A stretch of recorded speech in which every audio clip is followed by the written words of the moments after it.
साधु की बेटी। बहुत समय पहले की बात है। एक साधु अपनी पत्नी के साथ नदी के तट पर रहता था। उन दोनों की कोई संतान नहीं थी। उनकी बड़ी इच्छा थी कि कम से कम एक संतान उनके यहाँ जरूर हो।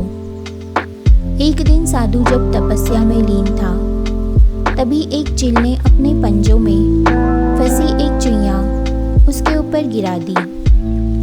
साधु ने उस चुईया को घर ले जाने का निश्चय किया, लेकिन उससे पहले उसने उसे एक लड़की में बदल दिया। उस लड़की को देखकर साधु की पत्नी ने पूछा, कौन है ये? इसे कहाँ से लाए हो? साधु ने पत्नी को पूरी बात बताई। उसकी पत्नी बहुत प्रसन्न हुई और वह बोली, तुमने उसे जीवन दिया है, इसीलिए तुम ही उसके पिता हुए। इस तरह मैं भी उसकी माँ हुई। हमारे यहाँ कोई संतान नहीं थी, इसलिए भगवान ने इसे हमारे पास भेजा है।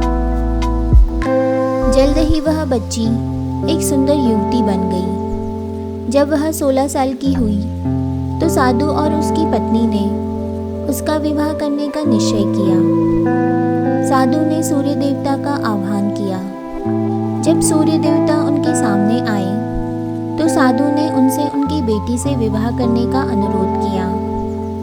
हालांकि लड़की को यह विचार अच्छा नहीं लगा और उसने कह दिया, क्षमा कीजिए, लेकिन मैं सूर्य देवता से विवाह नहीं कर सकती क्योंकि वह बहुत गर्म है।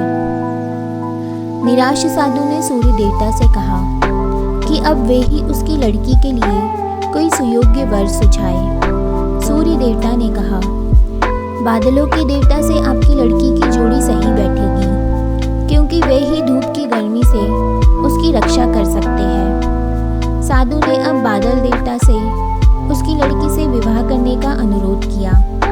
इस बार भी लड़की ने विवाह से इनकार कर दिया और बोली, मैं इस काले व्यक्ति से विवाह नहीं करूंगी। इसके अलावा बादलों की गरज से मुझे डर भी लगता है। साधु फिर से उदास हो गया और उसने बादल देवता से अनुरोध किया कि वे ही कोई सुयोग्य वर सुझाए।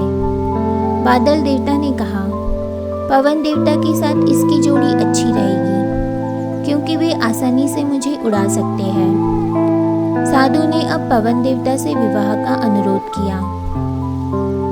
इस बार भी लड़की ने विवाह से इनकार कर दिया और बोली, मैं ऐसे अस्थिर व्यक्ति से विवाह नहीं कर सकती जो हर समय यहाँ वहाँ उड़ता रहता हो। साधु काफी परेशान हो गया। साधु ने पवन देवता से ही कोई सुयोग्य वर सुझाने को कहा। पवन देव ने जवाब दिया, पर्वतों के राजा बहुत मजबूत और स्थिर है। वे बहती हुई हवा को भी आसानी से रोक सकते हैं। उनसे आपकी लड़की की जोड़ी सही बैठेगी। साधु अब पर्वतराज के पास गया और उससे उसकी लड़की के साथ विवाह करने का अनुरोध किया। हालांकि इस बार भी लड़की ने विवाह करने से इनकार कर दिया और कहा, मैं ऐसे व्यक्ति से विवाह नहीं कर सकती जो इतना कठोर और ठंडा हो। लड़की ने साधु से किसी नर्म वर को खोजने को कहा। साधु ने पर्वतराज से सलाह मांगी। पर्वतराज ने जवाब दिया, किसी चूहे के साथ ही आपकी लड़की की जोड़ी अच्छी रहेगी, क्योंकि वह नर्म भी है और आसानी से किसी भी पर्वत में बिल बना सकता है। इस बार लड़की को वर पसंद आ गया। साधु काफी हैरान हुआ और बोला, भाग्य का खेल कितना निराला है। तुम मेरे पास एक चुहिया के रूप में आई थी और मैंने ही तुम्हें लड़की का रूप दिया था। चूहिया के रूप में जन्म लेने के कारण तुम्हारे भाग्य में चूहे से ही विवाह करना लिखा था और भाग्य में जो लिखा था वही हुआ। साधु ने फिर से प्रार्थना शुरू कर दी और लड़की को दोबारा चूहिया बना दिया।